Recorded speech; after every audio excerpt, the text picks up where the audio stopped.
Chronicles, Fiction, The Apostle of Insanity Trilogy, Volume 2, Frenzy, by John Allen Price.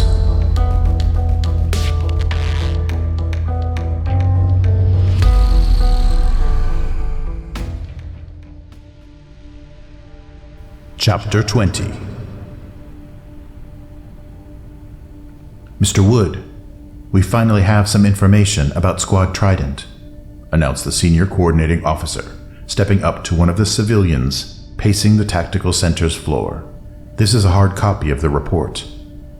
The officer handed Noah Wood a freshly printed fact sheet, still warm to the touch.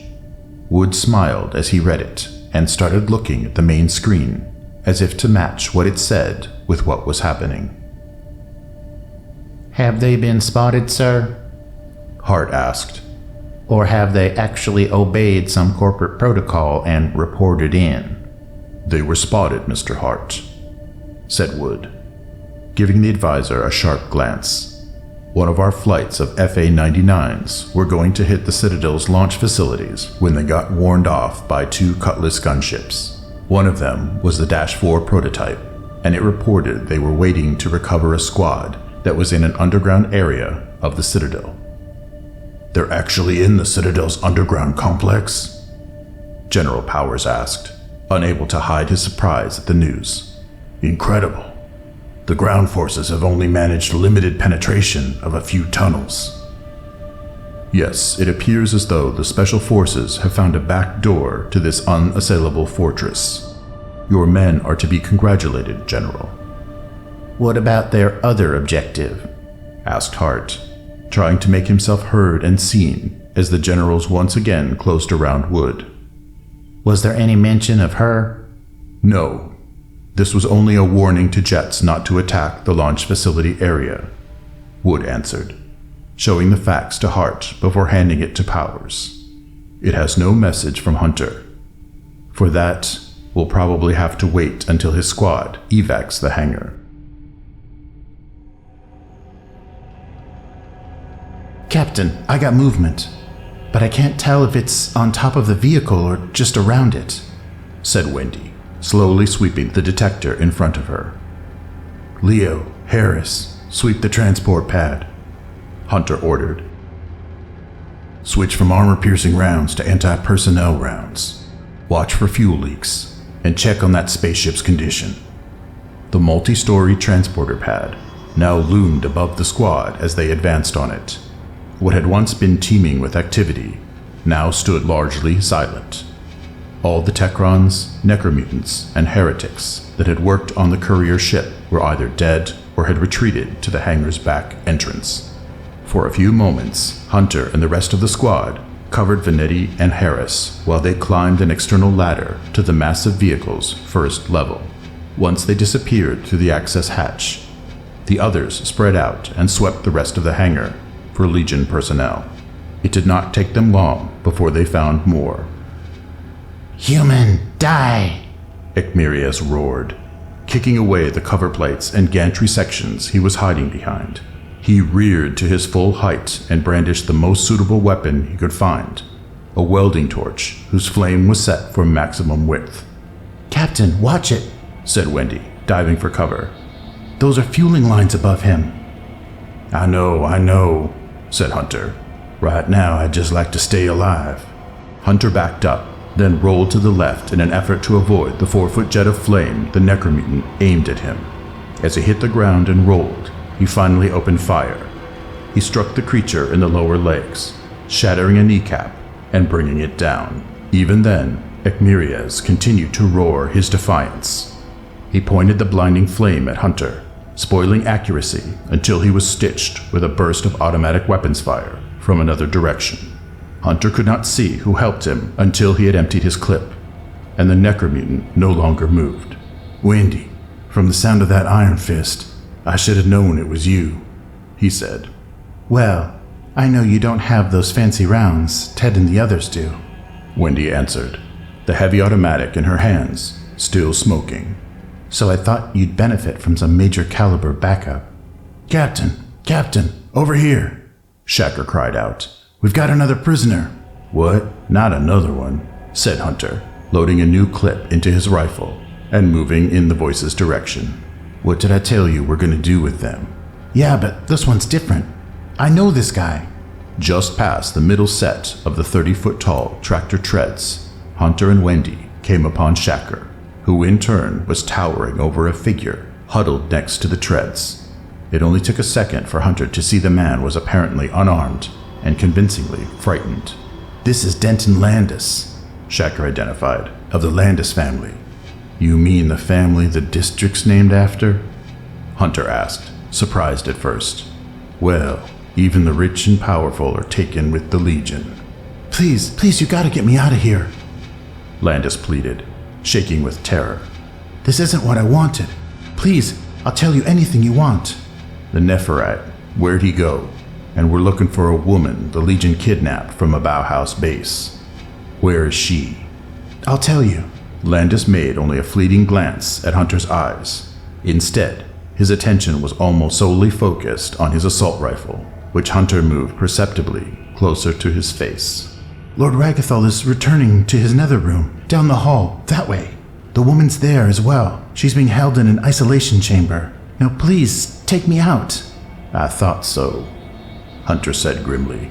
Nothing personal, but we've changed the corporate protocol on prisoners.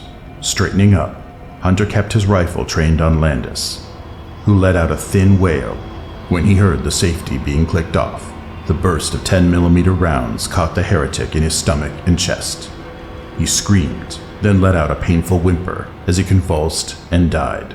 Though Shacker was not surprised by the gunfire, it still made him jump, and it brought Diane running back to his location. What's going on here? She asked.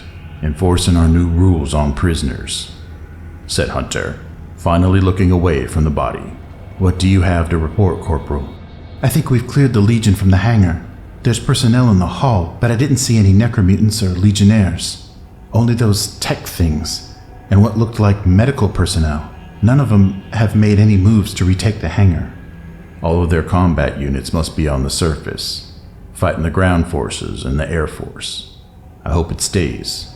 What's going on? A long staccato barking echoed in the hangar, and moments later, a body dropped off the back of the transport vehicle. Hunter, followed by Wendy and his snipers, crossed underneath it and reached the figure seconds after its hard landing. It was immediately obvious why its impact was so loud. It's a Techron, said Wendy. I thought you guys cleared the hangar. We only cleared the hangar, Shacker protested, not this monster. The captain assigned Venetti to do that. Leo, is your sweep finished?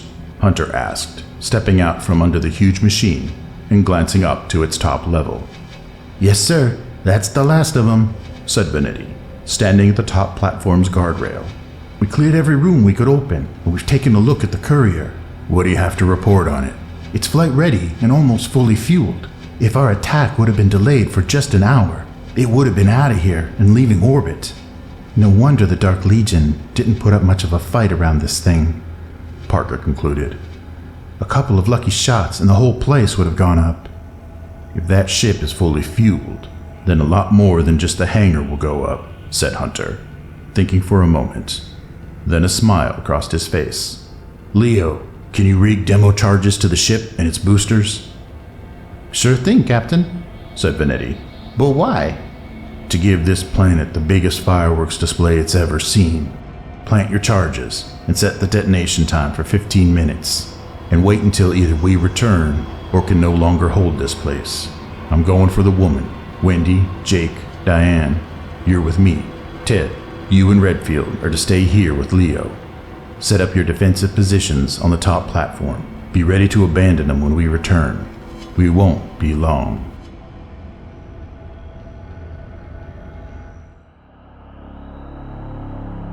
Praecor, is the receptacle ready for travel? Ragathol asked curtly the moment he strode into the isolation chamber. Yes, my master, she's ready, said the senior curator, motioning to the room's single bed and lone patient. Is your spacecraft ready? The sounds of battle are growing more constant. No, I'll take the receptacle from here by another means. Is she heavily sedated? As he spoke, Ragathol moved across the chamber to its bed. There, he found Coven still strapped down, though in a coma-like sleep, induced by the dark-colored drugs slowly dripping through her intravenous lines. He smiled as he studied her, especially when the flow of drugs was temporarily increased. There, my master. This treatment will last for several hours, announced Praecor, laughing softly while he spoke. If you cannot leave by spacecraft, how will you depart? I'll take the receptacle to my private quarters, said Ragathol. There, where the forces of the symmetry are strongest for me, I'll create a dimensional warp and take the receptacle through its portal. But, my master, such travel is dangerous, even for a Nepharite. You cannot know where such a portal will take you. I realize its perils. I don't need you to tell me of them. Wherever I arrive, I can at least be assured it shall be in a Legion-held domain. Undo her feed lines and release her. The intravenous tubes and caps of wires connecting Lorraine Coven to the necrotechnology machines behind her were removed. When the leather straps were slid off her petite body, Ragathol slid his hands under her and lifted her off the bed with little effort. He turned and moved towards the isolation chamber's entrance, only to be stopped when Praecor stepped in front of him. And what is to become of us, my master? He giggled. Do we return to the main processing chamber? No, you're to stay here, said Ragathol, his anger momentarily becalmed. More humans will be along soon for processing. You may have to use your dark gifts on them, but they'll be prime specimens. Processing. Yes, my master. We'll await them. With a final malevolent look from him, the way was cleared for Ragathol. He walked into the vaulted hallway and discovered it was nearly empty. The hordes of Techrons, Necromutants, Legionnaires, and all other Legion creatures that filled it less than an hour before were mostly gone. Most were drained off by the battle raging above ground. The few groups that remained in the hall moved without direction or purpose, having no command nexus to give them orders. A few approached Ragathol, but were quickly driven away by the aura of rage he gave off. This was not his Citadel to save. He had a more important task to devote his attention and powers to. God, it's like they cast the belly of some great snake in concrete or rock, said Shacker, edging up to the corner of the main hangar's intersection with the hallway. If there's an entrance to hell, it probably looks like this, Hunter responded, glancing up and down the hall, surprised to find it so deserted. Odd, we must have caught him during the shift change. With so little activity, should we wait for Ted's diversion to start? Parker asked, adjusting her sight's light enhancement level to compensate for the hallway's lower light level. Yeah, there's no real reason to change our plans, and it won't be much longer. Hunter checked his watch again, then glanced over his shoulder at the multi-story transporter pad. Even though they were less than 100 yards from it, dim lights and shadows were already shrouding it. The Courier and its external boosters were partially hidden, and the movement near them on the pad's topmost level was scarcely visible anymore, until the stream of tracers poured out from Halston's newest position. His target was a small group of Techrons and a few Necromutants. Several fell at once. The rest gave momentarily heavy return fire. All right, let's get moving, said Hunter, making one final check of his rifle's LED display. Stay close to the wall and watch for the guy with the spikes. One by one, Hunter led his team around the corner and into the hall. In spite of the brief heavy weapons fire, the hall was relatively quiet. None of the shrieking or screams they had to endure earlier, just the muted thump and rumble of the battle happening far above them. Captain, this may sound weird, but I can feel vibrations coming up from below, said Wendy, after the team stopped briefly at yet another entrance to a side room. There must be a level below this. No doubt there is, Hunter answered, emerging from the room. This one's empty, like the rest. Think we should investigate the lower levels? Not unless that's where Coven's been hiding. She's all we're after. This isn't a general recon mission. It's a miracle we survived this far.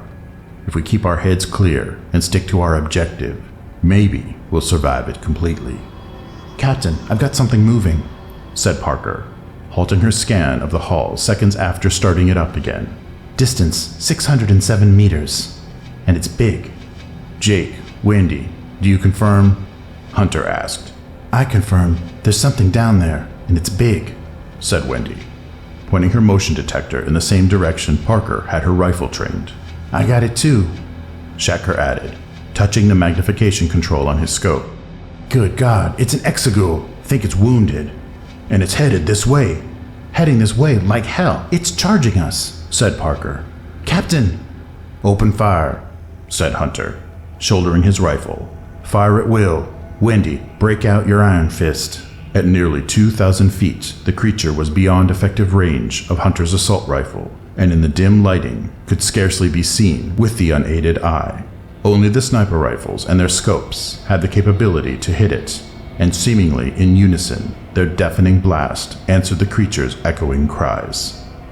Their foot-long muzzle flashes also gave it obvious aiming points, though because of its injuries, its return fire was too high and erratic. The high-velocity, heavy shells caused the exegul to stagger every time it was hit. Hunter could see the flashes when they struck the armor plates it wore, but it only seemed to enrage the creature and provoke it into continuing its charge. Captain, we're out, Shacker warned when his next pull of the trigger resulted in only a bolt clicking on an empty chamber. Reload, Hunter shouted, and get out of the way. Still hundreds of yards off, the creature loomed large enough for Hunter to see its eyes glowing with a sickly light, and close enough for him to feel the vibrations of each footfall. He took aim at its horned reptilian head and squeezed the trigger. His rifle's 30-round clip was fired off in a single burst, the armor-piercing tracers forming a continuous line of light. Most rounds did hit the exegul as it tried to twist and snake its head out of the fire stream. One, however, struck it in the eye, finally bringing its charge to a halt. With a heavy thud, the Gatling gun it carried hit the ground and it bellowed in pain. Grabbing its head, the exegul reared onto its hind legs and even started flapping its injured wings.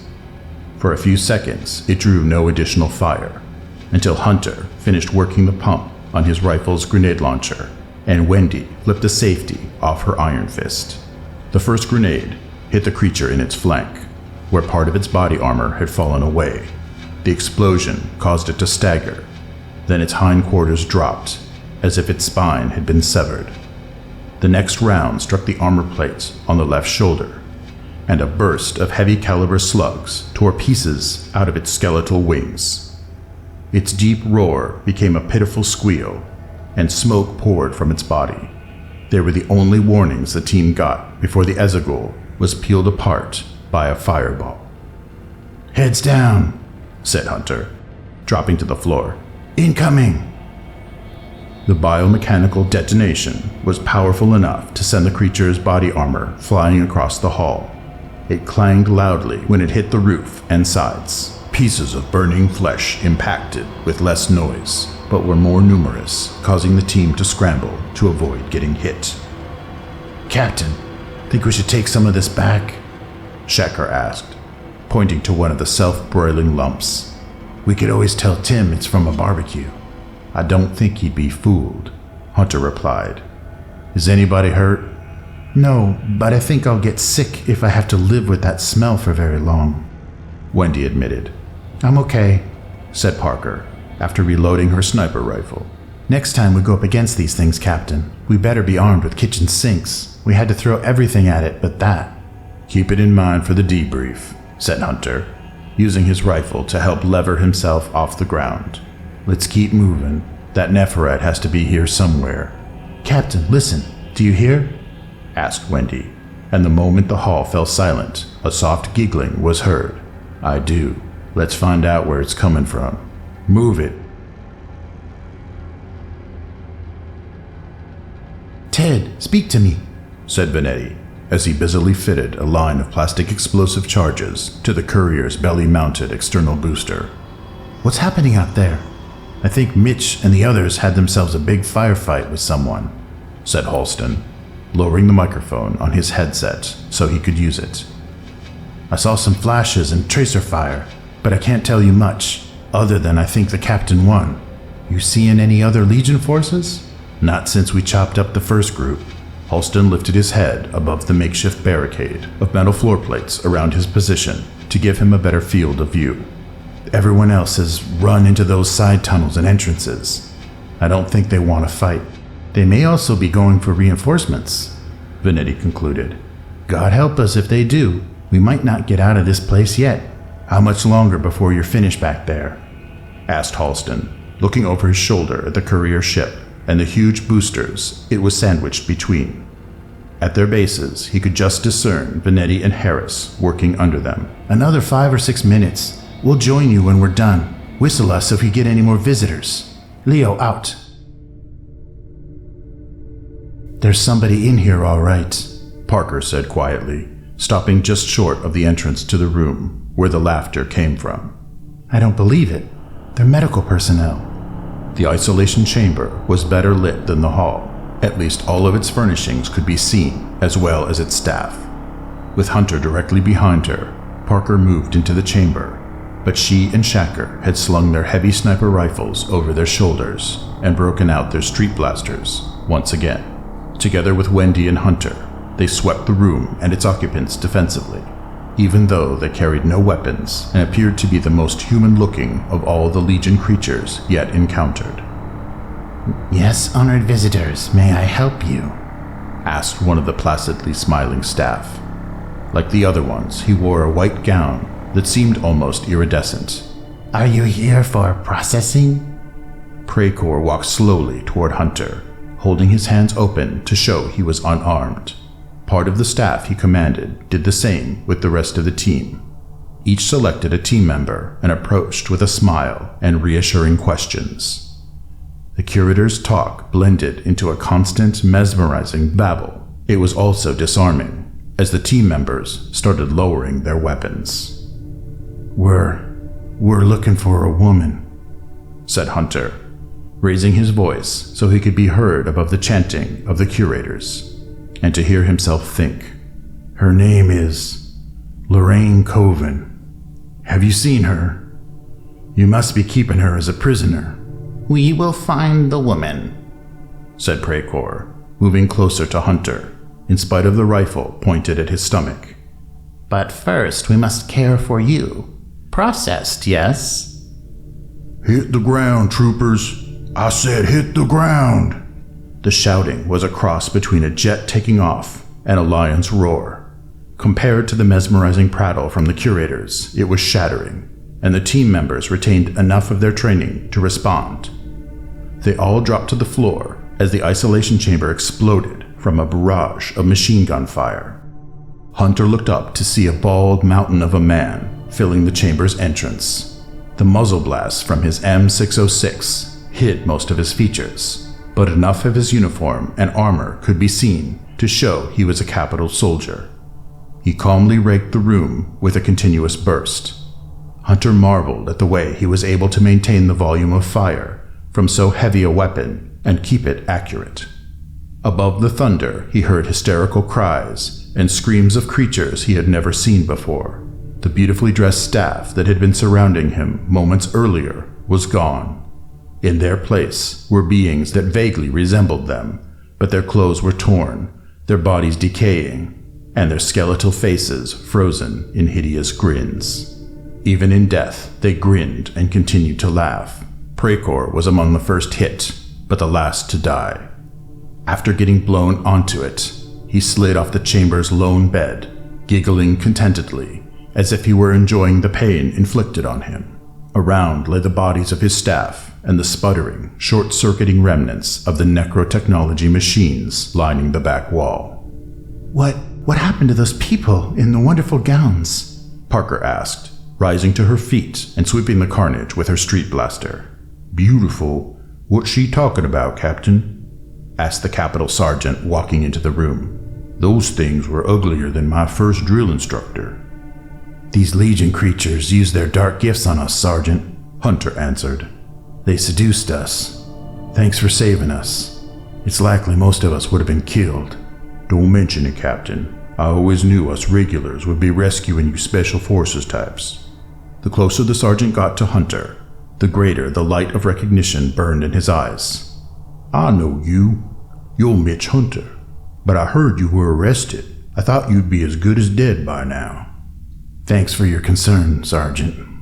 Sergeant Watts. Robert Watts. As he identified himself, Watts came briefly to attention and remembered how to snap out a salute, which Hunter immediately answered. 123rd Mobile Infantry Battalion. Bob Watts? Big Bob Watts? Said Shacker, his jaw falling open. The Big Bob Watts? God, wait till Ted hears we met his idol. Where'd you come from, Sergeant? Said Hunter. Why are you alone? I led a squad down this tunnel we found near our landing zone, said Watts. The rest either got killed because they didn't listen to me or turned back when they ran low on ammo. I wasn't through fighting, so I went looking for where the fight was and got lost. There must be miles of tunnels underneath this fortress. When I heard a big fight a couple of minutes ago, I came looking in this direction. That's when I saw you guys entering here. He probably heard us fighting with that Ezegul, said Wendy, searching the chamber while the others made their introductions. Captain, if Lorraine's as important to the Legion as we think she is, then this is the kind of room they'd keep her in. Just look at what we have. There's only one bed in here, and yet it had a big staff of these med-tech things. She was here, and I bet she's still close by. I thought we were supposed to be destroying this place, Captain, not looking for someone. We'll destroy it all right, Hunter promised. But first we have to rescue a prisoner the Legion's holding. Wait a minute, Sergeant. Where do you think you're going? If it's all the same to you, Captain, said Watts, turning back to the entrance. I'm here to destroy this place. You don't think you're going to do it all by yourself? Asked Shacker. Do you, Sergeant? It won't take much power to destroy this place. Just 1 watt. Sergeant, if we find this woman, we'll find the Nepharite, said Hunter, the creature who commands the Citadel. Well, why didn't you say so in the first place? Watts said, an eager smile on his face. Just lead the way, Captain. Just lead the way. General, you look concerned, said Wood, noting the serious expression on Marcus Brown's face, where moments before there had been elation. What's the trouble? That last major explosion may have disorganized Legion forces, but it may also have increased the battle frenzy, Brown responded, looking up from the console screen he had been studying and the faxed reports he held in his hand. The latest battle reports indicate the units we're encountering are fighting with suicidal fury. Our units are running out of ammunition, and their weapons are either melting or jamming. In some areas, they've been forced to fall back. I have similar reports from the forward bases, said General Sumner, stepping up to Wood. Munition stocks for the grape shots and felines are running low. Many of our guided weapons are almost depleted from inventory. It sounds like we may have underestimated the resources it would take to defeat the Legion, Wood said somberly, glancing through the faxes Brown gave him. Their fanaticism is truly unlike anything we've encountered. Should we order a retreat, Mr. Wood? Asked Hart, hovering at the edge of the group. Not yet. If we don't destroy this Citadel now, we won't have the capability to do so for a long time to come. The hell with corporate protocol. This attack continues until we're driven back, and not before it becomes financially unviable. As they left the isolation chamber, Hunter's team fell into a preset search pattern. Parker took the lead, and Shacker covered the rear, while Hunter, Watts, and Wendy Levine were strung out between them. The hallway now was completely empty except for them, though in the dim light it was difficult to see any figure beyond 100 yards, and the cries and muted sounds of a distant battle were omnipresent. Next to each side entrance the team encountered, Parker would stop and attempt to scan it with the motion detector Wendy had given her. At the first few entrances, she found nothing. Then she raised her hand and signaled a retreat from the last one. "There's something in there, all right," Parker whispered. "I couldn't get a good reading, but it's definitely occupied." "Sling your rifles and break out your street blasters," said Hunter. "Load them with Sabbat rounds. We go in with stun grenades." "Stunners," Watts protested quietly, while Parker and Shacker produced their shotguns and quickly reloaded them with armor-piercing Sabbat rounds. "We should go in shooting. Who do we have to be nice to?" "The woman. We're not gonna rescue her by killing her. Not when we've come this far to get her. Are we ready?" "Okay, Diane. Let's do it." Reapproaching the next entrance, Parker held a flash grenade in one hand, her street blaster in the other. When she was within a few inches of its edge, she armed the grenade and threw it in. It had scarcely started to bounce when a heavy volume of automatic weapon fire poured out of the entrance. The barrage continued until a blinding flash and an ear-numbing explosion overwhelmed it. The moment the light evaporated, Diane and Shacker were standing in the entrance, unloading their shotguns on the confused necromutants and heretics. They were immediately joined by Watts and Hunter, who opened up on the necromutants who had not seen fit to die when hit by Sabbat rounds. In seconds, the firefight ended when the last of Ragathol's entourage toppled to the ground. "Mitch, it's her!" Wendy shouted, moving into the Netherroom's antechamber the moment the firing ended. She quickly scanned the bodies lying in it while Hunter and the rest continued to cover them.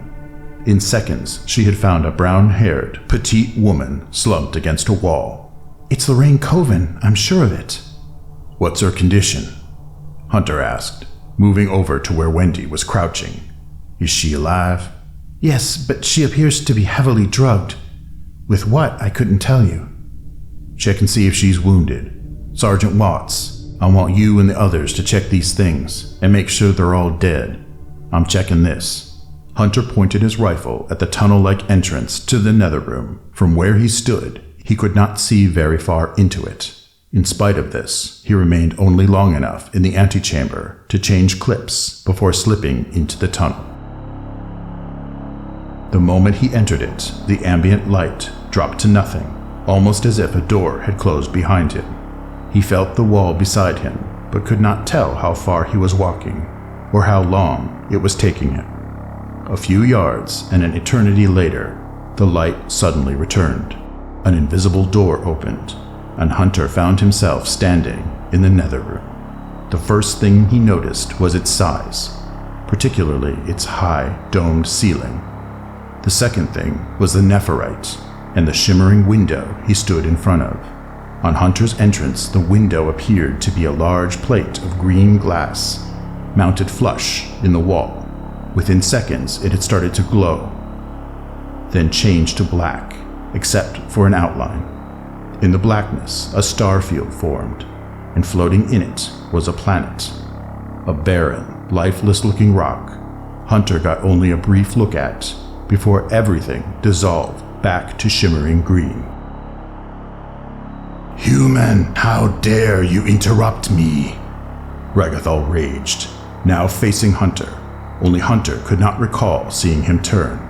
"You dare violate the sanctity of my residence!" When he started to speak, Hunter trained his assault rifle on the Nepharite, only to find he was unable to squeeze its trigger.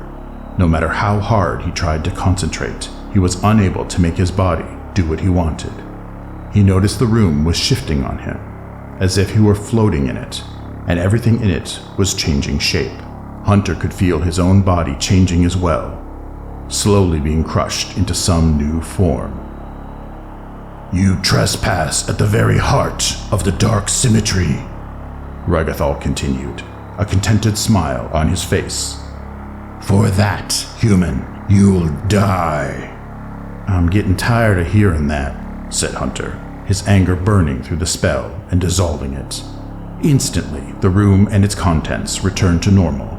He no longer felt he was floating in it or being crushed. and in the same instant, he pulled the trigger. Since the spell was still dissolving, the rifle seemed to literally explode in his hands. Its noise was deafening, its muzzle flash blinding, and the recoil made it feel as though it were alive. In spite of this, Hunter was able to keep the weapon firing and pointed in Ragathol's general direction. Part of the burst caught the Nepharite in the chest and stomach area. Though he was taller and heavier than a human, the 10mm rounds caused him to stagger and roar in pain. The section of the wall he had been trying to create a portal through started to glow bright green again and seemed to intensify with each hit he took. He tried to turn, but was thrown backwards by multiple impacts. He fell into the liquid green panel and was enveloped by it.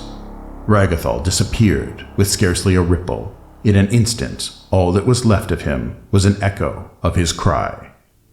"All right, Captain, who are you firing at?" Watts asked, swinging his machine gun as he entered the nether room. "I want a few pieces of him." He was right in front of me," Hunter answered, finally releasing the trigger long after the clip had been emptied. "I was shredding him. I'm certain of it." "There ain't no one in this room except you and me, Captain. But I definitely heard someone talking to you before the shooting began, and screaming after it." Watt circled the room until he stood in front of the wall section Hunter had been pointing his rifle at. Like the rest of the wall and ceiling, it was carved from basalt. However, when he tried to touch it, Watts found the section too hot for his fingers. "Damn, you could fry eggs on this," he continued. "What happened? Did he melt?" "I think he was trying to open an interdimensional door," said Hunter, also stepping up to where the portal had been. "But now we'll never know what he was trying to do, or where he disappeared to." "Captain, Sergeant, you guys better get out of here," said Parker, standing in the entrance. "I think we're going to have company real soon." This time, the nether room's entrance was nowhere near as long as Hunter remembered, or closed off by darkness. When he stepped back into the antechamber, he found Shacker lifting Coven off the ground and cradling her in his arms. "I think she's strong enough to be moved," Wendy reported. "What happened in there, Captain?" "Ask me later," said Hunter, stopping just long enough to see Coven was alive before following with the other snipers to the hall entrance.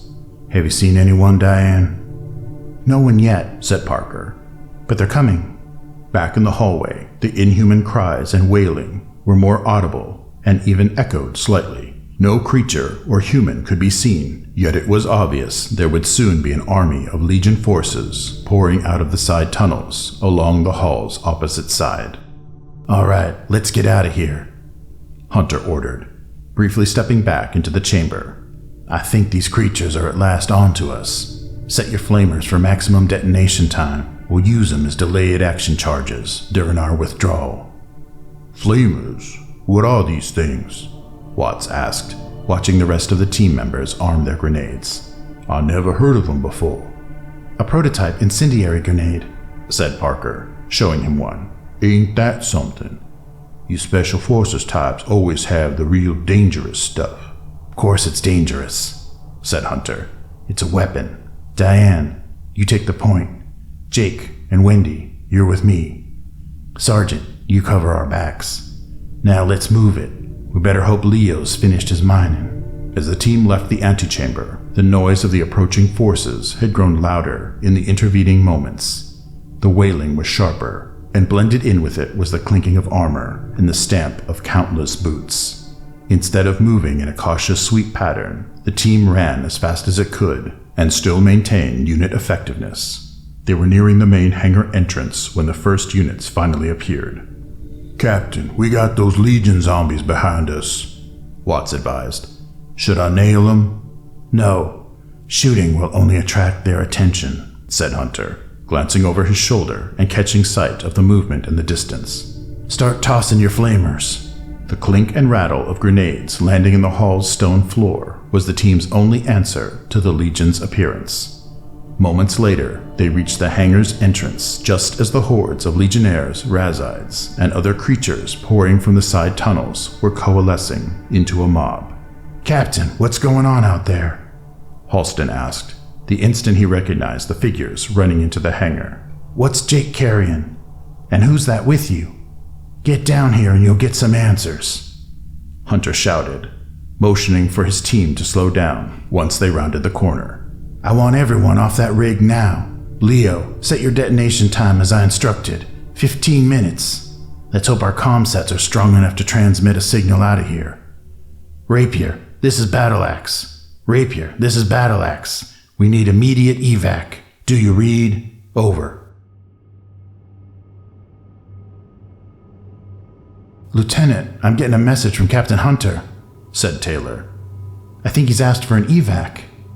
"Switch it over to me. I'll handle it," said Alverez, changing her headset from the tactical air channels to the one reserved for special forces. She caught the tail end of Hunter's second transmission. While it was weak, she could understand it. "Battle Axe, this is Rapier. We read you. What do you want? Over." "Evac, Rapier. Repeat, we need immediate evac." Hunter answered, his voice fading in and out amid the static. "Advise Avenger, they have 15 minutes to evac the target area. We're blowing the whole Citadel. Over." "Roger, Battle Axe. Prepare for evac. Rapier out." The moment she signed off, Alverez was switching her headset back to the tactical air channel she had it on previously. As she did so, she glanced out of the cockpit's port side, catching sight of the second Cutlass. "Foil, this is Rapier. I'm going in to get my squad. Will you advise Avenger to evac all forces from the target area? Over." "Understood, Rapier," said the second gunship's pilot. "But will those map watchers at the battle station listen to us? Over." "Just let him know the advisory comes direct from Captain Hunter," Alverez replied. "Wish us luck. Rapier out." By pulling her continual left turn a little tighter, Alverez broke away from the other Cutlass and put her ship high above the open shaft. Once she brought it to a halt and stabilized it, she started lowering it back into the shaft. Less than a minute after receiving Hunter's order, the gunship had disappeared through the gaping hole in the ground. "Wait a minute, I know you," said Halston, after charging off the stairs and nearly running into Watts. "You're the legend himself. You're Bob Watts." "We don't have a minute," said Hunter, taking a quick head count of his squad. "You can ask him for his autograph later." "Yeah, and I ain't no legend," Watts grumbled. "All the legends I know are dead guys, and I don't plan on being dead anytime soon." "Captain, I set the charges just as you wanted," said Vanetti, the last to come off the transport vehicle. "We got 14 minutes, 3 seconds before everything blows. Say, where'd you find Big Bob Watts?" "We'll explain it later," Hunter answered. "Right now, we gotta catch a cab with a real fast meter. Diane, take the point. Watts, Ted, you cover the rear. Let's move it. This is an evac, not a jog." The squad spent only enough time under the giant vehicle to gather its remaining teams before starting off for the hangar's opposite end. What had taken them so long and hard to capture earlier, they now covered in a matter of minutes. They ran in as straight a line as possible, only moving to the left or the right to avoid obstacles or the bodies of those they had recently killed. Behind them, they could hear the wailing and screams of the Legion hordes, building in intensity. Occasionally, some of it would grow pitiful when one of the flamer grenades would explode with a thump. Above the cries of their immolating victims could be heard scattered gunfire. The Legion was firing at imagined enemies and often hitting their own kind. Soon, if they kept up their current pace of advance, they would have real enemies to shoot at.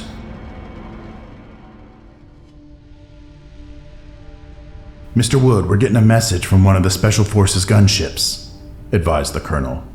"I think you should hear it before we decide to act on it." The colonel escorted Wood over to a console whose operators were already being questioned by General Powers and General Brown. Even though he had not been asked to join them, Hart followed Wood at a discreet distance. "Is it one of your people, General?" Wood asked as he reached the console. "Yes, sir. It's Captain Hogan's pilot," said Powers, glancing up at the civilians. "He's relaying a message from Captain Hunter. We're to evac the target area immediately, We got about 14 minutes before he blows the entire Citadel." "This time he's gone too far," Hart blurted out, continuing in spite of sharp glances he got from Wood and the officers. "We're running this operation, not him, and since when did we give Hunter authorization to destroy the Citadel?" "That'll be enough out of you, Mr. Hart," Wood said coldly. "If Hunter's found a way to destroy this infestation, then good. General Brown, evacuate all ground forces at once. Tell them to withdraw to the landing zones." "As senior military advisor, I suggest we wait until we can question Hunter personally before we do anything this radical." "And as senior stockholder, I invoke executive privilege and relieve you of your duties. Lieutenant, escort this man from the center. General, commence evacuation. Coordinate air support with General Sumner to cover the withdrawal. General Powers, ask this pilot if he knows whether Captain Hunter has rescued the woman or not." "Captain, I can hear the copter," Parker shouted. "It's back in the shaft." "Then we don't have much time to do a little clearing," said Hunter as he reached the hangar's opposite end. "Jake, hand Lorraine over to Wendy. I want you, Leo, Harris, and Redfield to clear some of this debris to make a landing spot. Sergeant Watts, I want you, Ted, and Diane to cover us while we work." Still littered with wreckage when its roof had been shot apart, the landing pad was unusable to the descending helicopter. Already, the popping of its rotor blades echoed loudly as Hunter and most of his squad slung their weapons. Using the sections of roof as shovels, they pushed the bodies of Techrons, Necromutants, and smaller pieces of debris in order to create one clear area in the pad's center. Shortly after they began their work, the chatter of machine gun fire and the bark of Parker's sniper rifle drowned out most of the other noise in the shaft. The 1st Legion units had swept into the hangar's back entrance, surprised by the volume of fire they received. Those who were not cut down briefly retreated. When they came flooding back into the hangar, their numbers could not be stopped by just 2 machine guns, and their attack wail was deafening. Only at the launch pad was it drowned out by the gunship's arrival. "Put your goggles down," Hunter managed to say, just before the thunder of rotor wash and turbines overpowered everything. He pulled his own goggles off his helmet and over his eyes just as the wash kicked up blinding clouds of dust. It was almost impossible to see the Cutlass in the storm it created. Impossible to tell it had landed, except that its powerful external lights had stopped moving. The squad had to move within an arm's length of it before they realized its side hatches were already open, and both pilot and gunner were waving them in. First to climb inside were Vanetti and Parker, who in turn helped Wendy and Hunter move Lorraine in. The rest of the squad followed swiftly, though it was not until the hatches had rolled shut that Hunter was able to order a liftoff. "Julia, this is Mitch. Get us out of here," he said. The cabin so jammed he had to have Sutter work the intercom controls for him. "You got 5 minutes to get us as far away as possible." "Roger, Mitch. I'm punching it," Alverez replied. "What's that sound I keep hearing?" Sutter asked as an intermittent, hollow spang grew more frequent. "Gunfire," said Hunter. "The Legion's hordes close enough to touch us. Let's hope they don't have anything sophisticated enough to penetrate our armor." With a burst of turbine noise, the Cutlass rocked and lifted off the pad. The inaccurate fire stopped almost immediately, though Hunter knew it would not cease for very long. "Jeff, this is Mitch," he continued. "You still got that other cluster bomb?" "Yes, Captain, it's still out there," said Taylor. "Arm it and set its submunitions for 2-tier detonation, instantaneous and 40-second delay action. Setting detonation times, Captain." And the computer confirms the weapon is armed. A moment later, the last gray pod hanging on the gunship's stub wing detached from its shackles and dropped into the shaft. It had scarcely cleared the aircraft when its compressed gas charge tore it apart, scattering the bomblets around the shaft. Some of them exploded on contact with the shaft walls, unleashing their cloud of shrapnel with little effect. However, most survived the dispersal and landed on the pad, where about half detonated on impact, their shrapnel cutting to pieces the first wave of Legion creatures to reach the pad. Those who swarmed in after them had to contend with a near-continuous stream of shells from the helicopter's tailguns. "Captain, I'm down to less than 200 rounds on the aft turret," Taylor warned. "Be careful with what you got, but keep firing," said Hunter, motioning for someone to push the overhead terminal down to him. "Julia, this is Mitch. How far to the surface?" "Less than 75 meters," said Alverez. "Just a few more seconds, and we'll be clear of this trap." Enough auroral light was now filtering down from the surface for the Cutlass crew and passengers to see the smooth surface of the shaft wall, as well as the occasional green tracers flashing up from below. Moments later, the tailgun ran through the last of its ammunition supply, which caused the main cabin to fall oddly quiet, until a dramatic increase in ground fire hit the aircraft. "Damn, they keep this up, and they'll shoot us down before we finish climbing out of this hole," Hunter advised, above the clang and banging of rounds striking the fuselage and rotor blades. "New armor or not."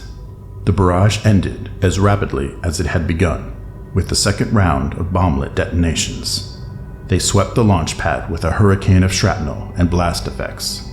The dying and the dismembered bodies now littered it so deeply that the next wave of Legion creatures found it difficult to occupy the site with any speed. By the time the wave's first units had deployed, the Cutlass was leaping free of the shaft, and time itself had all but run out. "Punch it, Julia, punch it," said Hunter. "Max out the engines. Let's see how fast you can push her." Barely 50 feet above the shaft, the Cutlass stopped rotating long enough to drop its nose and head away from the Citadel. Free of most of its weapons and fuel, it accelerated rapidly, overtaking even its wingman, which had a substantial head start. Behind them, the ground forces retreated from the battered fortress as fast as they could. Many of its spires were down, and fires raged around it.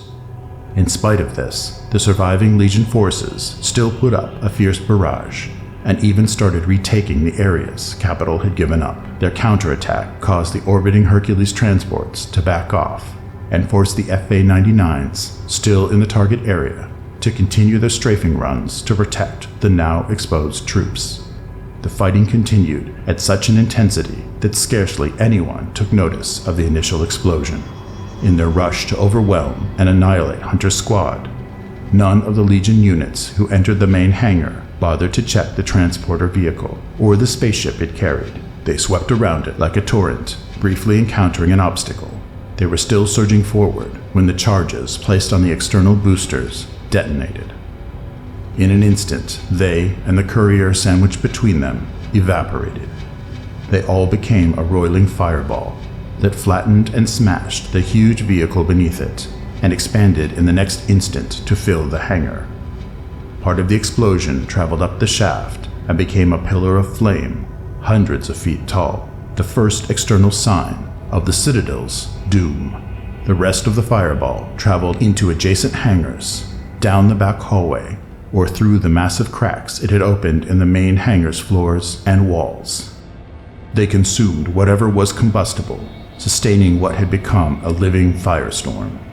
Hundreds of explosions were set off, armed and fueled aircraft, munition caches of various sizes, and finally, the fuel storage tanks and their processing facilities. The pillar of flame had just started to die out when the area around the launch site briefly caved in, before mushrooming out into a sphere of light as bright as the sun. "Corporal, look!" exclaimed Ozawa, as the video feeds from the remaining drones lit up with the fireworks, and their infrared and air pressure readings went off the scale. "No wonder the capital forces were evacuating." "No wonder indeed," said Watanabe, her face brightening with astonishment, but the tone in her voice was one of satisfaction. "I heard rumors from the fighting on Mars that these Dark Legion fortresses were indestructible. I'm glad to see they're not." "Should we recall our warheads?" "No, Renya-san. Most will survive this, and our superiors up the line will want the best data possible on this event. I just wonder if we will." One of the closest manned sites to Legion territory, the Mishima observation post was among the first to feel the growing seismic shocks emanating from the Citadel's destruction. On a planet where plate tectonic activity was rare, the sensation of the observation tower swaying was unnerving to its crew. "Corporal, what's happening?" shouted Ozawa, leaping off his chair and grabbing hold of the console to steady himself. "Is the Citadel causing this?" "I believe it is," Watanabe answered. "This is incredible. I don't think Venus has felt like this since our ancestors bombarded it with asteroids and comets to begin terraforming it. I think at last our superiors will finally be waking up." As the sphere of light rose out of the ground, its shockwave spread out like a visible dome. Racing ahead of it were the airborne strike jets, transports, and helicopters. Only the FA-99s escaped completely by hitting their afterburners. The Hercules cargo lifters and gunships that were too close to the Citadel were overtaken and battered around by the shockwave, while those sitting at the landing zones were so heavily damaged they were unflyable. The sphere rapidly became a mushroom-shaped cloud as it continued to rise, parting the clouds at higher altitudes and blotting out the aurora's colorful veils. Its center cooled from white-hot to red, but kept boiling, consuming itself and the thousands of tons of soil it had excavated. Eventually, it would tower miles above the ground and eject enough material into the upper atmosphere to turn sunsets for the next year a coppery red. Below ground level, part of the blast was channeled into the tunnels and hallways running under the Citadel. Those not collapsed or crushed by the earlier blasts carried the flames to all its subterranean levels. There they found more munitions and fuel stocks to feed off, as well as material in the distortion chambers, weapons labs, and medical facilities. More explosions shook the land even as the mushroom cloud continued to grow. In some areas, the fires reached the surface and flared out of intact bunkers. The Citadel itself found still more material to consume and racked the surviving structure with explosions. The few spires that had lasted through the air attacks and shockwave finally came down. In minutes, the Citadel was reduced to a mountainous pile of burning debris. The heat given off by it was enough to incinerate anyone or anything standing within several hundred yards. Most of the remaining Legion units were consumed this way, or were too stunned by the destruction of their home to continue their attack, or respond effectively when capital forces finally resumed firing at them. "Good God, can you feel that?" Powers asked as the tactical center started to shake in a rhythmic manner. "Yes, on Mars I've felt something like it many times," said Wood, a satisfied smile spreading over his face. "Only this time it's different. Now it signals the end of a Citadel instead of some new activity by one." "General, you're getting reports from the landing zones," the colonel shouted, motioning for Brown to join him at the primary communications console. "We have a lot of blast-damaged troop lifters. It's going to take longer to evacuate our people." "How are the soldiers themselves doing?" Brown asked, moving up to the console. "We have lots of popped eardrums and broken bones, but they're alive and mopping up what remains of the Dark Legion. They'd like to have a little help from the Air Force if we can get the crews to stop sightseeing. Tell them we'll get on it." Brown glanced back to where Wood and the other generals were still gathered and did some signaling of his own. "Verily, we need you to bark at your planes and gunships." "Gunships," Wood repeated before turning to Powers. "General, see if you can contact Squad Trident. Let's see if they were able to rescue the woman."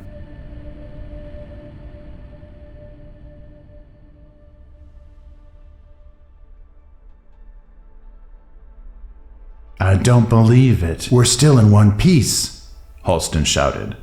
"I thought that last ride would have torn us apart."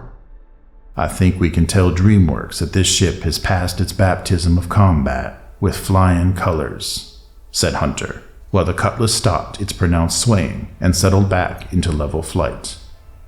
"Julia, this is Mitch. What does the target area look like? Not much left of it, said Julia. Just the world's biggest campfire, and one of those nuclear blast clouds we've seen in science fiction movies. Captain, I'm getting a message from General Powers himself, Taylor advised. They want to know if you've been able to rescue Lorraine Coven. Tell him yes. She's in a coma-like state but alive and physically uninjured. As he gave his response, Hunter glanced over at Vanetti and Shacker, who together were cradling the petite brown-haired woman, while Wendy tried to take her blood pressure and pulse rate. Ask them if they want us to bring her straight to the battle station. You think we got fuel to make it that far? Asked Shacker. I thought we'd land at one of the forward bases and turn her over to intelligence. No, I think we'll be ordered to fly her straight to Athena, said Sutter. In my briefing, we were told she's very important to us. They'd want to get her into as high a security environment as possible. I think Lynn might be right, said Wendy. If I were Noah Wood, I would want her to the most secure place as fast as possible, and that wouldn't be a forward base. What's the matter with a forward base? Watts added. If it's good enough for us grunts, it ought to be good enough for everyone else. Captain, I got our orders, said Taylor, his announcement ending the conversation. You ain't gonna believe this. We're to fly all the way to Atlantis. The station's arranging for refueling tankers and fighters to escort us. The spaceport, said Hunter, at first incredulous. Well, it looks as though Leo was right this time. We will end up at Nova Miami. No, Captain, at least not all of us. You and the lieutenant are to escort Lorraine Coven to Luna. Some of us will also be going with you. They'll figure it all out later. The station says they'll have a special courier outfitted and flight prepped for us by the time we arrive. What's going to happen to her once we get there? Asked Shacker. My guess is rehabilitative therapy, said Wendy. If there's anything left to rehabilitate, and an extensive debriefing, if she can remember anything after the rehab. It looks like this operation isn't going to end just yet, said Hunter, looking over at Coven again. I hope she's as strong as I think she is. Her journey back to humanity is a long way from being over. Julia, this is Mitch. Set a course due north. Take the most direct route you can to Atlantis. Will do, Mitch, Alverez responded. I'll take us to our optimal cruise altitude and reset our engines to max cruise speed. We'll make Atlantis in just over 4 hours. Roger, Julia. Make it a smooth flight. All right, let's get comfortable. Harris, open the hatch behind you. We'll put our weapons in first, then our armor. It may not make this place luxurious, but at least we'll have some creature comforts. Watts, that includes you as well. Safety your machine gun and stow it. This mission's a long way from over. Climbing and slowing down, the Cutlass arced gracefully to the north, eventually settling on the most direct course for the Atlantis spaceport. Above it, flights of FA-99s were already swinging around and closing on it to provide an escort. On the northern horizon, the distant sun was no longer aglow behind the mountains. It was finally rising above them, bringing an end to the long polar night. Behind the gunship lay the remains of the Dark Legion Citadel, burning like a monstrous funeral pyre. It provided its own glow that almost rivaled the new sun. A thick, slowly roiling column of black smoke climbed into the sky, threatening to spread across it and blot out the dawn. With many of the tunnels, caverns, and hallways collapsed under it, the Citadel's great weight could no longer be sustained. The area around it started to sag visibly. With an audible, mournful groan, the land itself collapsed, almost as if it could no longer support the evil that had spread through it. For several minutes, the region trembled as level after level was crushed by those coming down on top of it. More explosions were touched off, and in some cases blew debris out of the pit being created. When the collapse finally stopped, the pit was nearly a mile in diameter, over 3,000 feet deep.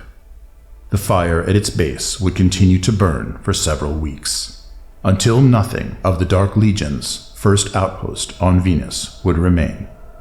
Humanity had its first triumph over the evil threatening to engulf it, but it was only the first, and it would be short-lived.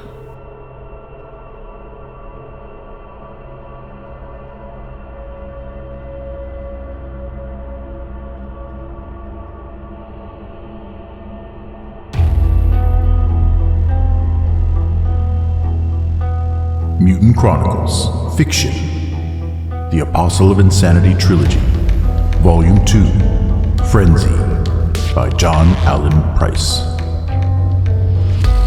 Chapter 20. End.